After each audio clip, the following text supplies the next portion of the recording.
Hello everyone, I'm Pooja Uke. I'm nutritionist by profession as well as diet counselor.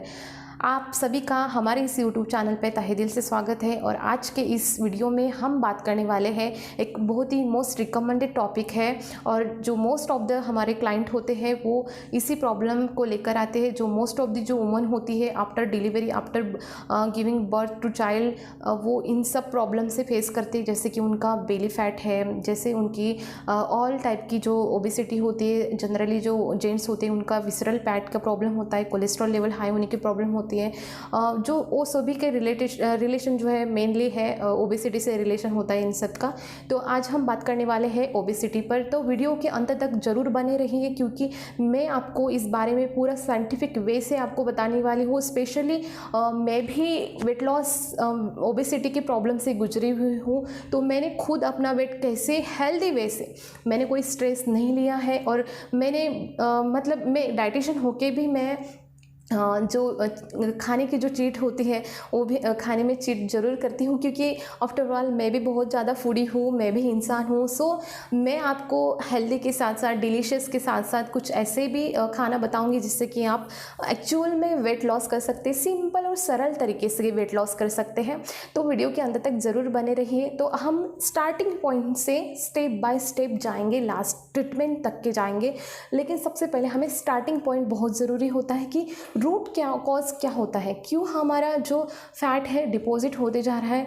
कोई सम clients बोलते हैं कि मेरा जो एनर्जी इंटेक है, मेरी जो कैलोरी इंटेक है बहुत कम है, फिर भी मैं ओबेस होती जा रही हूँ। तो ये अगर हम खाना ही एक इशू नहीं होता है मोटापा, बाकी लोग भी बहुत प्रॉब्लम में रहते हैं कि मेरा और जो भी पीसीओडी की जो लेडीज़ होती है, थायराइड की जो लेडीज़ होती है, उनको लगता है कि मैं मोटी होती जा रही हूँ, तो वो खाना कंप्लीटली अवॉइड कर देते हैं या फिर स्किप करना शुरू कर देते हैं, मील्स को स्किप करते हैं जिनका उनकी बॉडी को रिक्वायरमेंट होता है, जो प्रॉपर फंक्शन इसके लिए बहुत ज़रूरी होता है। खाना जितनी कैलोरीज उनको चाहिए उतना वो ले नहीं पाते हैं, नहीं लेना चाहते हैं, तो प्रॉब्लम अराइजिंग हो जाती है, फिर माल नरिश हो जाते हैं। फिर वेट लॉस के चक्कर में उनको कई मतलब क्या होता है, एक इन्फेक्शन होने के बहुत ज़्यादा चांसेस हो जाते हैं। क्योंकि जितना अभी आपने देखा होगा कि आप 2-3 दिन कंप्लीटली स्टाव करके देखिए, कंप्लीटली भूखे रख के देखिए, तो आपको एकदम कमज़ोरी से आ जाएगी। और कमज़ोरी के वक्त अगर हमारे बॉडी में हमारे जो WBC होते हैं वो कमज़ोर हो जाते हैं, उनकी क्वांटिटी कम हो जाती है, तो हमें ना जल्दी में किसी भी बीमारी की चपेट में हम जल्दी आ सकते हैं। तो अभी जो कोविड-19 का जो पैंडमिक पीरियड चालू है, उस टाइम अगर आप स्टाव करते हैं, आप फास्टिंग करते हैं, तो आपके मतलब वेट लॉस के चक्कर में तो आप अपने बॉडी में इन्फेक्शन को बुलावा कर सकते हैं। तो इसीलिए मैं आपको प्रॉपर सिंपल सरल तरीके से, कोई हार्ड एंड फास्ट नहीं है, हमको बहुत जल्दी वेट लॉस नहीं करना है, लेकिन हाँ उनके लिए भी मैं कुछ टिप्स और ट्रिक्स दूंगी जो फास्टली वेट लूज़ करना चाहते हैं। ये तो प्रॉपर तरीका नहीं होता है, क्योंकि जितना आप फास्टली वेट लूज़ करते हैं उतना ही जल्दी आप गेन कर लेते हैं। वो चाहे कीटो डाइट से आप कर लो या फिर पैलियो डाइट से, या फिर किसी भी डाइट को आप, स्पेसिफिक डाइट को आप अपना कर जितना जल्दी आप वेट लॉस करोगे उतना ही वो पुट ऑन होगा। तो अगर हमें परमानेंटली हमारा वेट अगर कम करना है, तो उसके लिए हमें रूट कॉज देखने होते हैं। हमारे जो बॉडी के ऑल पैरामीटर्स हैं उसको देख के हमें चलना पड़ेगा कि हम क्यों ओबेस हैं और हमारे एक्चुअल बॉडी की नीड कितनी, हमें उतना ही क्यों फिट करना है। कोई बोलते हैं कि हमें मौज माप गिन तूल के खाना देते हैं डाइटिशियन, बट क्यों देते हैं? क्योंकि आपका जो रिक्वायरमेंट है, जितना आपका आउटपुट जा रहा है उतना ही आप इनपुट लोगे तो ठीक रहेगा, अदरवाइज़ वो यहाँ वहाँ से फिर आपका फैट दिखेगा। क्योंकि क्या होता है, अगर अब मैं एक एग्जांपल बताती हूँ, आपकी बॉडी को नीड होती है 4 रोटी की, स्पेसिफिकली बताती हूँ, हर किसी की नीड अलग अलग होती है, बट एक एग्जांपल मैं सेट कर रही हूँ कि आपको नीड है 4 रोटी की, बट इंस्टेड ऑफ आप 2 एक्स्ट्रा रोटी खा लेते हो, तो एक 2 एक्स्ट्रा रोटी की अगर आप कैलोरीज बर्न नहीं करोगे तो ये जाएगा कहाँ? ये डिपॉजिट होता जाएगा, स्लोली डिपॉजिट होता जाएगा। जैसे एक रोटी में आपको 85 किलो कैलोरीज मिलेगी, तो 85 हर दिन में 2 रोटी की 85 एक्स्ट्रा कैलोरीज हर दिन में ये बढ़ती जाएगी, और 1 केजी के लिए आपको नियर अबाउट 7000 किलो कैलोरीज लगती है एक केजी वेट बढ़ने के लिए। तो 85 आप हफ्ते का गिन लीजिए कितना होता है, 85 × 7 करके आप गिन लीजिए। जो आपके डेली की जो एक्स्ट्रा कैलोरीज आपके बॉडी में जा रही है तो उसका इनपुट नहीं जा रहा है, वो मतलब रास्ता जो है वहाँ पे ही जाम हो जाता है, तो फिर वो अंदर का जो खाना है वो इधर उधर से डिपॉजिट होना चालू हो जाता है। तो अगर आप रोज़ का ऐसे ही एक्स्ट्रा आप खाते रहोगे तो आप मोटे होते जाओगे 1 kg से लेकर आपका 1 साल में 5 किलो वेट ऐसे ही बढ़ते जाएगा। अगर आप आपके एक्स्ट्रा में एक रोटी अगर खाते हो, जितना आपके बॉडी की रिक्वायरमेंट है उसके एक्स्ट्रा में आप हर दिन अगर एक एक्स्ट्रा रोटी लेते हो तो आप 1 साल में 5 किलो वेट बढ़ाते हो। तो ये इसीलिए हम आपको एक स्पेसिफिक कैलोरीज देते हैं, स्पेसिफिक आपको खाना आपका डिज़ाइन करके देते हैं डाइटिशियन न्यूट्रिशनिस्ट आप लोग आपको। तो ये मेन होता है कि आपके बॉडी को कितना रिक्वायरमेंट है, आपका एक्सपेंडिचर कैसा है, आप कितना खाना बर्न कर सकते हैं। तो आज हम पहले रूट कॉज देखेंगे, इसलिए ये इम्पोर्टेंस मैंने आपको बताया कि आप मोटे होते हो, ये एक मतलब आप एक दिन में आप मोटे होते हो ऐसा तो नहीं है, आप सडनली मोटे होते ऐसा नहीं है, ये लॉन्ग टर्म की जर्नी होती है। इसीलिए जो भी अभी जिनको लगता है कि वो मोटे होते रहे तो उन्होंने जल्दी से कॉन्सेंट्रेट करना है अपने वेट पे, और जितना उनको चाहिए उतना ही अपने बॉडी को देना है और अपनी जो वेट है उनको बैलेंस में रखना है। अदरवाइज़ फिर वो सीवियर आपका वेट बढ़ता जाएगा और आप बहुत ज़्यादा थुलथुले बहुत ज़्यादा मोटे होते जाओगे। और जो बाकी के जो रिस्क फैक्टर आते हैं फिर डिसीज़ के, ओबेसिटी से क्या क्या होता है, हार्ट के प्रॉब्लम्स बढ़ते हैं, ओबेसिटी से आपका जो डायबिटीज़ है वो भी होने के चांसेस बढ़ते हैं, सो ऑन बहुत सारे डिसीज़ जो है वो ओबेसिटी से ही जनरेट होते हैं। तो इसीलिए आपको वेट बैलेंसिंग करना है ना, मैं बोल रही हूँ आपको वेट लूज़ नहीं करना है, आपको वेट जो है कम भी नहीं करना है, आपको वेट अपना बैलेंस करना है, आपकी ओबेसिटी मैनेज करनी है, उसको हम ओबेसिटी मैनेजमेंट बोलते हैं, ये प्रॉपर वर्ड होता है।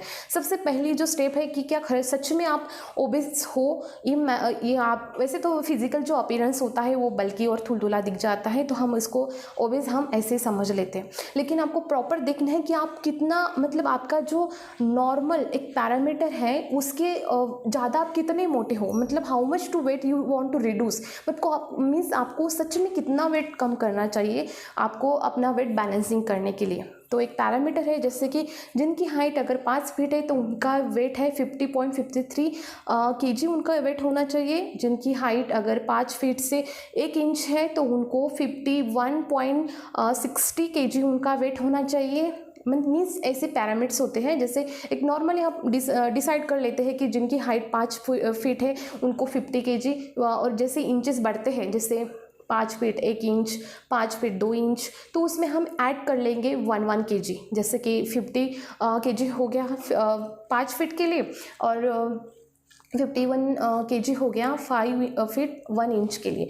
तो इस हिसाब से आप एक मतलब एक आइडिया लगा सकते हैं। नहीं तो अदरवाइज़ दूसरा है कि आप अपनी जो हाइट है वो मीटर में आप चेक कर लीजिए, मीटर में उसको कन्वर्ट कर लीजिए, जो भी आपकी हाइट है फीट से आप मीटर में कन्वर्ट कर लीजिए और आपका जो वेट है वो आप लिख लीजिए।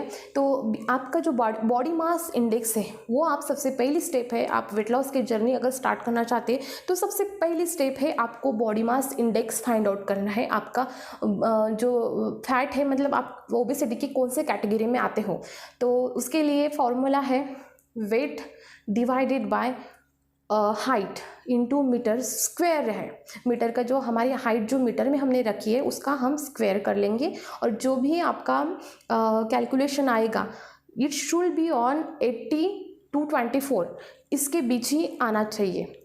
18 के बीच में अगर आता है तो आपका मतलब आप अंडर नरिश है, आपका वेट बहुत कम है, और 21 से 24 के बीच में आता है तो आप मुझे ओबेसिटी की कगार में हैं, आप इवन दैट आप उसको क्लास 1 मतलब ग्रेड 1 ओबेसिटी बोल सकते हैं। तो 24 और 26 के बीच में है उसको ग्रेड 2 की ओबेसिटी हम बोल सकते हैं। मतलब ये जो पैरामीटर्स होते हैं ये एक्चुअल में हम कितनी सीवियर टाइप के ओबेस हैं इसका हम पता लगा सकते हैं। तो पहले हमने BMI फाइंड आउट कर लिया कि हमारा एक्चुअल में वेट कितना होना चाहिए और हमारा जो हमारे ओबेसिटी का जो ग्रेड आ रहा है वो कैसे, मतलब हमारा नॉर्मल में है या फिर ग्रेड 1 में है या फिर ग्रेड 2 में है, वो ओबेसिटी हम फाइंड आउट कर लेंगे। ठीक है, फिर एक्चुअल में जो आपका वेट है, जैसे कि किसी का वेट अगर हम 83 अगर देखते हैं और उसकी हाइट मैंने बताई पहले कि 5 फीट है तो उसके लिए हम कंसिडर कर लेंगे 50। तो किसी का वेट 85 है और उसकी हाइट अगर 5 फीट है तो एक आइडियल वेट है उसके लिए 50 केजी, ठीक है। तो हम 85 से 50 केजी माइनस कर देंगे तो आपका नियर अबाउट अगर 85% का अगर वेटेड पर्सन है और उसकी हाइट अगर 5 फीट है तो उसको नियर अबाउट 35 केजीज वेट को रिड्यूस करना है, मतलब नॉर्मल BMI उसका लाना है तो उसको 35 केजी वेट उसका रिड्यूस करना चाहिए उसने। तो ये हमने पहले फिक्स कर लेना है। सबसे पहली बात हम अपना बॉडी मास इंडेक्स निकाल लेंगे, फिर हमें देखेंगे कि अगर आइडियल वेट कितना होना चाहिए मेरी हाइट के अकॉर्डिंग, वो हम फाइंड आउट कर लेंगे। थर्ड है वो मेन बात है, सबसे मेन बात है कि हमारा रूट कॉज क्या है कि हम मोटे क्यों हो रहे हैं। इस बात के लिए मैं सबसे पहले ही बात जो आती है वो है जेनेटिक ससेप्टिबिलिटी, यानी कि जेनेटिक। जैसे आपने सुना होगा कि कोई कोई बोलता है कि इसकी मदर और फादर दोनों ही हेल्दी है इसीलिए बच्चा भी हेल्दी है, उसकी मदर एंड फादर थीन है, पतले हैं इसीलिए बच्चा भी थीन है। तो ये बात कहाँ तक मतलब एग्री होती है, कहाँ तक ये बात ट्रू होती है? तो जी हाँ, ये बात 70% या फिर बोलेंगे कि 65% ट्रू होती है। आपकी ओबेसिटी पर डिपेंड करती है, आपकी बायोलॉजिकल मदर के थ्रू आपको ओबेसिटी आ सकती है। अगर आपकी बायोलॉजिकल मदर ओबेस थी पहले, तो आपको ओबेसिटी होने के बहुत ज़्यादा चांसेस है। मीन्स आपका जो कॉज है ओबेसिटी का वो है आपकी बायोलॉजिकल मदर, यानी कि जेनेटिकल आपका प्रॉब्लम है। तो हम जेनेटिकल प्रॉब्लम को हम कम नहीं कर सकते हैं, बट हम जो इन्वायरमेंटल फैक्टर है जैसे कि एक्सरसाइज से भी हम अपने जेनेटिक फैक्टर को ओवरकम कर सकते हैं। हम बहुत कोशिश करने के बाद, डाइट में कुछ चेंजेस करने के बाद, हमारे इसमें एक करने के बाद भी हम कर सकते हैं, उसको ओवरकम कर सकते हैं। तो अभी मतलब रिसेंटली सर्च आया है कि इतना भी इफेक्टिव नहीं है कि मतलब जेनेटिकल सिर्फ ओनली 18% कर सकता है कॉज, अदरवाइज नहीं कर सकता है। तो मेन जो है जेनेटिक ससेप्टिबिलिटी, अगर if a person mother is healthy then वो पर्सन भी हेल्दी हो सकता है। तो हमारे मदर थ्रू हमें ओबेसिटी गिफ्ट में मिल सकती है, ये भी एक कॉज होता है। सेकेंडली, हम जीन्स में कुछ म्यूटेशन आ जाते हैं। हमारे जो जीन्स होते हैं वो सीक्रेट होते हैं बॉडी से, मतलब जो जीन्स होते हैं इसमें अगर थोड़ा भी म्यूटेशन आ गया तो प्रॉब्लम बहुत बढ़ जाती है और हमें ओबेसिटी हो सकती है। जैसे कि हम जीन्स की बात करते हैं तो इसमें 2 टाइप के जीन्स आते हैं, एक ओबी जीन्स होता है और जो लेप्टिन नामक जो हार्मोन सीक्रेट करता है, और ये बेसिकली जो है फैट सेल से सीक्रेट होता है और हमारे ओबी जीन्स ये प्रोड्यूस करता है लेप्टिन। ओबी जीन्स लेप्टिन को प्रोड्यूस करता है जो कि सीक्रेट होता है फैट सेल से। तो अगर म्यूटेशन यहाँ पे आ जाता है, लेप्टिन अगर फॉर्म नहीं होता है बॉडी में, ओबी जीन्स में कुछ म्यूटेशन आ जाते हैं और लेप्टिन अगर फॉर्म नहीं होता है तो आपकी ओबेसिटी बढ़ सकती है। तो ये हो सकता है। और दूसरा जो है वो है बीटा 3 एड्रेनो रिसेप्टर जीन। यह मीन्स ये एडिपोस टिश्यू में रहने वाला एक जीन होता है, लोकेटेड होता है। यह हमारी जो resting expenditure RER resting metabolic rate को डिसाइड करता है। B3 एड्रेनो रिसेप्टर जो जीन्स होता है, अगर इन दोनों में अगर कुछ म्यूटेशन आते हैं तो हमारा जो वेट लॉस मतलब हमारी जो ओबेसिटी है वो बढ़ती है। ओबी जीन्स और B3 एड्रेनो रिसेप्टर जीन्स, इन दोनों में अगर कुछ म्यूटेशन आ गए तो हमें ओबेसिटी होने की स्ट्रॉन्ग चांसेस हो सकती है। लेकिन ये जो स्टडी है वो एक माइस मीन्स एक चूहे पे की गई है और इस जो ह्यूमन में ये इसका रिजल्ट जो है वो भी उतना ज़्यादा नहीं है, तो हम जेनेटिकल को भी उतना ज़्यादा प्रेफरेंस नहीं देंगे। तो सेकेंड पहला हो गया हमारा हेरिडिटी, जो जेनेटिक ससेप्टिबिलिटी है और जीन्स में कुछ म्यूटेशन आते हैं। हमारी बायोलॉजिकल मदर अगर ओबेज है तो हम 60% चांसेस है, 70% चांसेस है कि हम भी ओबेज होते हैं। तो ये मदर का थ्रू हमें जो है गिफ्ट मिल सकती है ओबेसिटी। सेकेंडली, हमारे जीन्स में कुछ म्यूटेशन आते हैं, ओबी जीन्स है जैसे एड्रेनो रिसेप्टर जीन्स से, इनमें अगर कुछ म्यूटेशन आते हैं तो हमारी ओबेसिटी हो सकती है, ये भी कॉज है। तीसरा जो मोस्ट इम्पॉर्टेंट फैक्टर है जिसे कि हम चेंज कर सकते हैं और वो है डाइटरी हैबिट। हमारी खाने की हैबिट कैसी है? हम बेसिकली सब बोलते हैं अनहेल्दी, बट हमें जो हमारी बॉडी को नहीं चाहिए है वही कि जो हमारे बॉडी के लिए बने ही नहीं है वो फूड अगर हम खाते हैं, जिसे मतलब सो कॉल्ड अनहेल्दी फूड्स अगर हम खाते हैं, तो हमारी डाइटरी पैटर्न अगर रॉन्ग है तो ये हमें प्रॉब्लम हो सकती है ओबेसिटी की। बेसिकली जब आप घर का बना हुआ एकदम ताज़ा फ्रेश खाना खाते हैं तो एक दो रोटी अगर ज़्यादा भी खा लेते हैं एक ही दिन में, एक दो दिन में चलता है, लेकिन अगर आप वीकली हर दिन एक्स्ट्रा रोटी खाते हो तो प्रॉब्लम बन सकती है। तो घर का फ्रेश खाना अगर खाते हो, अच्छे मन से खाते हो, तो एक गुड हार्मोन जो है वो उनको डाइजेस्ट करने की कैपेसिटी बढ़ा देती है। तो ये भी होता है कि आप डाइटरी हैबिट जो है आपकी कैसी है। आप हर टाइम जो है बासी खाना खाते हैं या फिर हाईली प्रोसीड फूड जो होते हैं उनमें, जैसे देखिए पोटैटो चिप्स देखिए और अंकुरित अनाज को देखिए। तो अंकुरित अनाज को अगर हम ज़मीन पे डाल देते हो तो उसमें से एक न्यू उसमें उत्पत्ति होती है, न्यू प्लांट्स तैयार होता है। बट चिप्स बनता है नहीं, मैदे से बनता है नहीं, जो पिज़्ज़ा बर्गर है उससे बनता है क्या, नहीं। लेकिन रोटी का जो अनाज है दाना उसको आप डाल देते हो वो भी बन सकता है। जैसे होल ग्रेन, जैसे अपना सोयाबीन है, चना है, इससे जो है न्यू लाइफ प्रोड्यूस होती है। तो जिससे जो चीज़ें न्यू लाइफ प्रोड्यूस करती है वो हमारे शरीर के लिए बहुत ज़्यादा फ़ायदेमंद होती है। और जो प्रोसीड होती है, हाईली प्रोसीड, जितना ज़्यादा वो प्रोसीड होती है उतना टेस्टी होती है, आई नो दैट, बट उतना ही वो बैडली इफ़ेक्ट करती है हमारी बॉडी पे। तो हमारी जो डाइटरी हैबिट है वो अगर बहुत ज़्यादा प्रोसेस्ड फूड है, फ्रोज़न फूड्स है, हमेशा हम एक्स्ट्रा में जो खाते हैं उसके वजह से भी हमें मोटापा होता है। तो ये थर्ड कॉज है हमारा डाइटरी हैबिट। और उसके बाद में आता है physical activity. We know that physical activity, आप सबको पता है कि जितना आप चलना फिरना करोगे, वैसे तो ह्यूमन बॉडी जो है वो चलने फिरने के लिए ही बनाई गई है, जितना चलोगे उतना स्वस्थ रहोगे। तो किसी किसी की मजबूरी होते हैं, हमें वो भी समझना चाहिए। जैसे कि किसी की सिटिंग पोजीशन में जॉब होती है तो वो क्या कर सकते हैं बेचारे, उनकी सेडेंटरी लाइफस्टाइल है, तो उनमें भी वो खुद को न्यू उसमें कुछ क्रिएट कर सकते हैं। जैसे कि जिनको ऑफिस में सीढ़ियाँ है या लिफ्ट है तो लिफ्ट के बजाय उन्हें सीढ़ियाँ जाना चाहिए, पर उनके पास अभी टाइम नहीं है। तो जैसे जितना हो सके उनकी मोबिलिटी वो बढ़ा सकते हैं खुद के, मतलब स्मार्ट वर्क है ये वेट लॉस के लिए। तो आप खुद सोचिए कि कैसे मैं स्मार्ट वर्क लिए अपना बॉडी को मूव कर सकती हूँ। तो फिजिकल एक्टिविटी अगर आपकी बहुत कम है तो मोटापा बढ़ता जाएगा।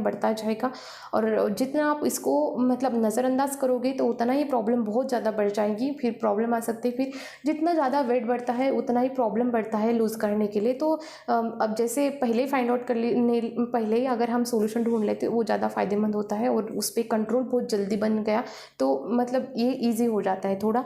तो आपकी फिजिकल एक्टिविटी है, उसके बाद में है कि फूड की अवेलेबिलिटी कैसी है। जैसे आपके घर में बहुत ज़्यादा आपने प्रोसेस्ड फूड ला के रख दिया है, तो जैसे खाने की इच्छा हुई तो आप फटाक से उठा के खा लेंगे। तो फूड की जितनी आप अवेलेबिलिटी, जैसे आप हेल्दी फूड की अगर अवेलेबिलिटी अच्छे से रखते हो, जिनकी कैलोरीज बहुत कम है या फिर सीड्स नट्स है जो न्यूट्रिशन से भरे हैं, उनको अगर आप घर पे रखते हो तो उनकी अवेलेबिलिटी रहेगी तो आपके पेट में भी वही अच्छे से जाएगा। तो घर पे जो है अवेलेबिलिटी कैसी है, आपके घर में फूड की अवेलेबिलिटी आपने कैसे ला के रखी, ये भी फैक्टर उस पर डिपेंड करता है, वो भी आपको ओबेसिटी कॉज कर सकता है। साइकोलॉजिकल फैक्टर, येस ऑफकोर्स, जितना कोई तो ऐसा रहता है कि जो ज़्यादा स्ट्रेस में रहता है वो उतना ही खाने को उसको चाहिए रहता है। किसी किसी का ऐसा रहता है और किसी किसी को स्ट्रेस में कुछ भी खाना नहीं होता है उनका, पर फिर भी जितना स्ट्रेस में भी वो खाना नहीं खाते फिर भी उनका वेट बढ़ता है। और ये साइकोलॉजिकल फैक्टर होता है, वो उस वजह से भी प्रॉब्लम होता है। जैसे कि जितना आप स्ट्रेस लोगे, जितना आप खुद की बॉडी को ये करोगे, नॉर्मली आप उतना फंक्शन नहीं हो पाता है। और खाना मतलब स्ट्रेस से क्या रिलेशन है, स्ट्रेस से रिलेशन यही है कि आपकी खाने की गति जो है धीमी हो जाती है, डाइजेस्ट नहीं हो पाता है, शरीर के बाकी जो फंक्शनिंग पे वो अच्छे से फोकस नहीं हो पाते, कॉन्सेंट्रेट नहीं हो पाते, मन बेचैन हो जाता है। इस वजह से आपका साइकोलॉजिकल फैक्टर भी कहीं ना कहीं अफेक्ट करता है आपको ओबेस बनाने के लिए। तो इसीलिए ना आप अगर मेडिटेशन भी करते हो फिर भी आपका वेट कम हो सकता है। एक सर्वे में पता चला है कि एक बंदा जिनका बहुत ज़्यादा वेट था बट उन्होंने डेली में कुछ खाने में चेंजेस करके और सिर्फ मेडिटेशन करके अपना वेट उन्होंने कंट्रोल किया था। तो मेडिटेशन में भी बहुत ज़्यादा पावर है। अगर आप बेली फैट भी अगर कम करना चाहते हो तो मेडिटेशन से भी कवर कर सकते हैं। तो इसीलिए तो साइकोलॉजिकल फैक्टर भी बहुत ज़्यादा इम्पॉर्टेंट होता है, हमारे ओबेसिटी का बहुत बड़ा कारण हो सकता है। बात का जो कॉज है वो है hormonal imbalance. We know that thyroid के भी टाइप होते हैं, हाइपरथायराइड और बाद में ओबेसिटी आते हैं। ये जो डिसीज़ है ये हार्मोनल इम्बैलेंसिंग की वजह से होते हैं। जैसे हमें हाइपरथायराइड होता है तो हमारे खाने पचाने की शक्ति एकदम फास्टली हो जाती है। तो जिनको हाइपरथायराइड होता है वो पेशेंट जो है, वो पीपल जो है आपको बहुत ही ज़्यादा पतले दिखेंगे। और जिनको हाइपोथायराइड है, जिनकी खाने की गति एकदम कम हो जाती है, मेटाबॉलिक रेट उनका बहुत कम हो जाता है, तो वो बहुत ज़्यादा आपको मोटे दिखने लग जाते हैं। मीन्स उनको ओबेसिटी होने का कारण होता है। और पीसीओडी में आपको पता ही है कि आपकी इंसुलिन रेजिस्टिविटी बढ़ जाती है, इंसुलिन इंटॉलरेंस बढ़ जाती है, उस वजह से भी आपका मोटापा बढ़ता है।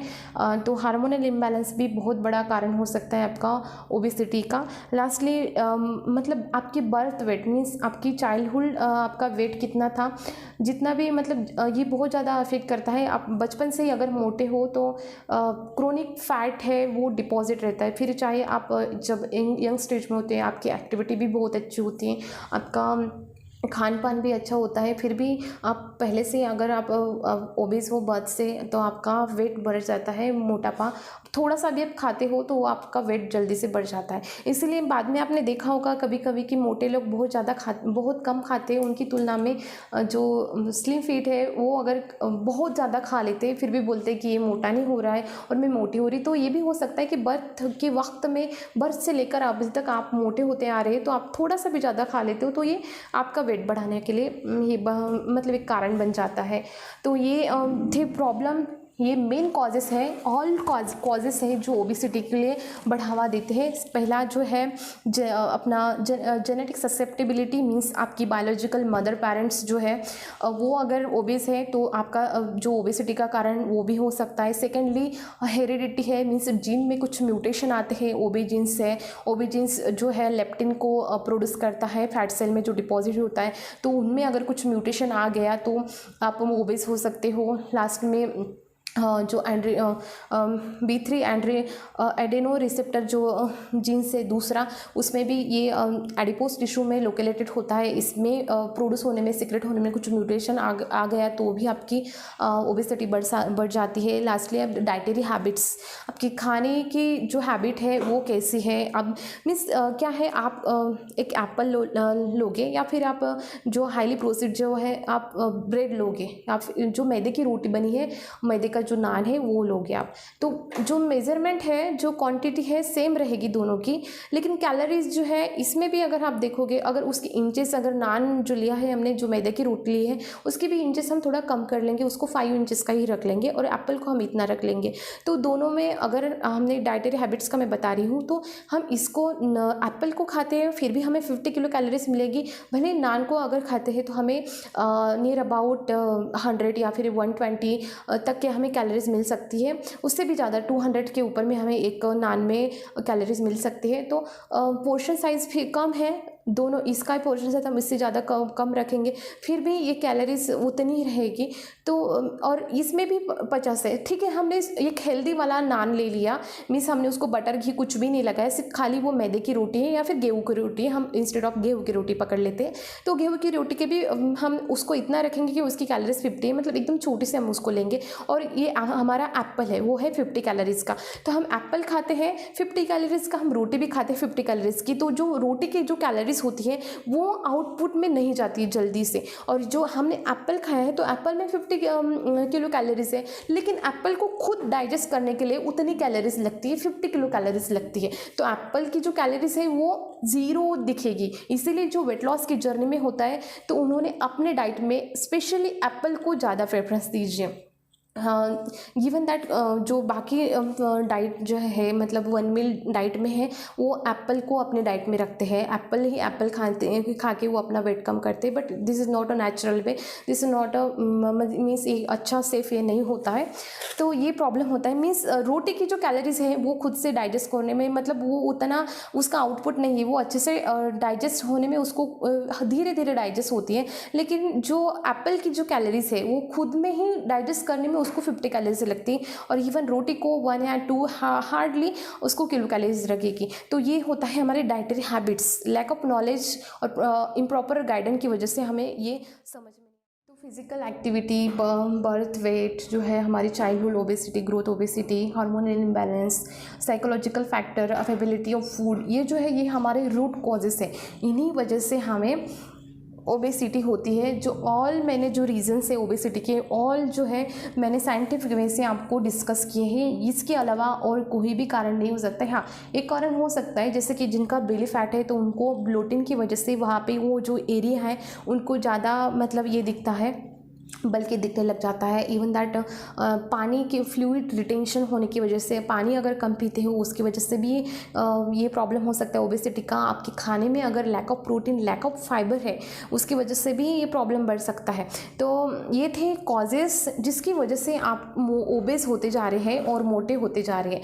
और रिमेंबर दैट अगर आपकी बॉडी को जितना चाहिए, आप अपने डाइटिशियन से कस्टमाइज डाइट प्लान करा लीजिए कि आपके बॉडी को कितनी नीड होती है डाइट की, मतलब कितने दिन में आपने अपना खाना चाहिए। नॉर्मली जो है महिलाओं के लिए जो है 1900 जो है कैलोरीज सेफ मानी गई है, और जो 2000 या फिर 2200 जो कैलोरीज है वो जेंट्स के लिए सेफ मानी जाती है। इन मेंटेनिंग के लिए जो है, जैसे उनकी सेडेंटरी लाइफस्टाइल है, तो मुझे एज इट इज़ अगर मुझे ऐसे ही रहना है तो मुझे हार्डली सिर्फ 1900 किलो कैलोरीज पर डे की मुझे लेना है।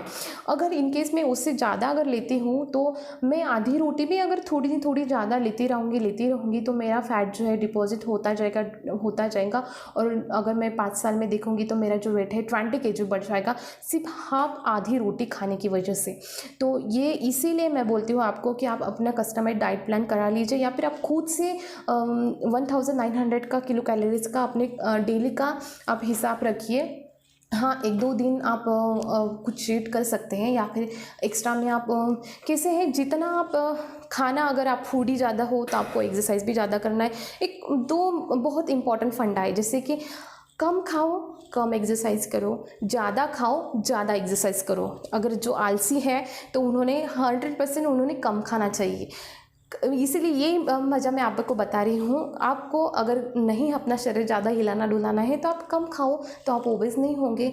और जिनको मतलब बहुत खाने की इच्छा होती है, जो बहुत ज़्यादा फूडी होते हैं, तो वो ज़्यादा खाओ और ज़्यादा एक्सरसाइज करो, जिससे कि वो आपका खाना जो है बर्न हो जाए। जो आपकी जो एक्सेस में जो कैलोरीज आपने खाई है तो उसको आप बर्न कर सकते हैं। तो अगर आप खाने के शौकीन हैं, खाने के बहुत फूडी हैं, तो आप ज़्यादा एक्सरसाइज करो, ज़्यादा खाओ, हाई इंटेंसिव वर्कआउट करो आप, जिसकी वजह से आप पूरा जो है आप डाइजेस्ट कर सकते हो।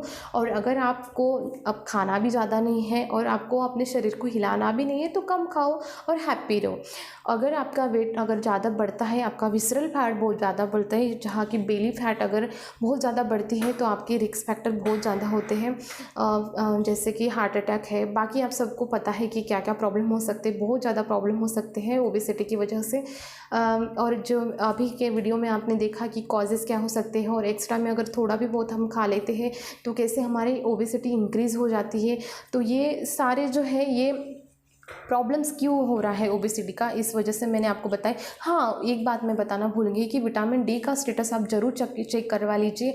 हर जो इंसान है उन्होंने आफ्टर 6 मंथ, या फिर नहीं होता है 6 मंथ की, तो 1 साल के बाद अपनी जो ब्लड टेस्ट है ज़रूर चेक करते रहना है, जिससे कि उनको पता चल सके कि अपने बॉडी में क्या कमी है, क्या सब नॉर्मल है या नहीं है।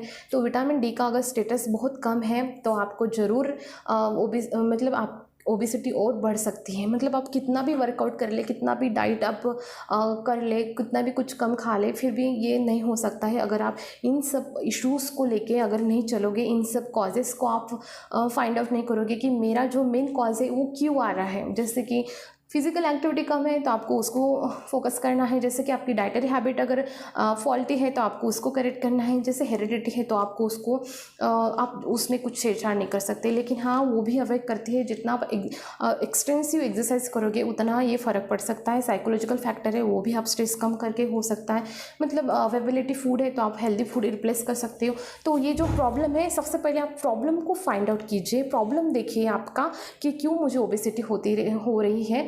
तो इतना ही आज के वीडियो में। अगले वीडियो में स्पेशल जो ट्रिक्स है, जो टिप्स है, जो मैंने खुद अपनाए हैं खुद के, और बहुत ही सिंपल और खाना एंजॉय करके मैंने किया है, तो मेरे चैनल को सब्सक्राइब कीजिए ताकि मैं अगला वीडियो वेट लॉस पे बनाऊं तो आपको दिख सके, आप उसको फॉलो कर सकें। Thanks for watching. बने रहिए डाइटिशियन पूजा के साथ।